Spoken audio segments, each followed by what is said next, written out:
বন্ধুরা, ডালে আমি নুন দিয়েছিলাম, তার জন্য আমি অল্প করে এখানে একটু নুন নিলাম। এটা করব আমি মসুর ডালের ভর্তা। মসুর ডালটা দেখুন বন্ধুরা, আমি হালকা করে জল দিয়ে, অল্প জল দিয়ে আমি সিদ্ধ করে নিই শুকনো শুকনো করে। এখানে কাঁচা লঙ্কা কুচিয়েছি, পেঁয়াজটাকে একটু হালকা করে ভেজে নিয়েছি, 3টে রসুন ভেজেছি হালকা করে, দিয়ে এটাকে দলবো।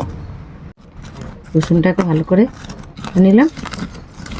শুকনো লঙ্কাগুলো বন্ধুরা পুড়িয়ে নিয়ে এসেছি, তাহলে একটা পোড়ার একটা ভালো সেন্ট পাওয়া যায়।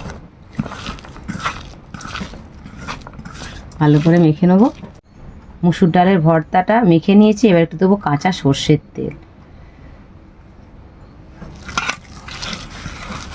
দারুণ দারুণ লাগবে বন্ধুরা। গরম গরম মুসুর ডালের ভর্তা, তার মধ্যে সর্ষের তেল।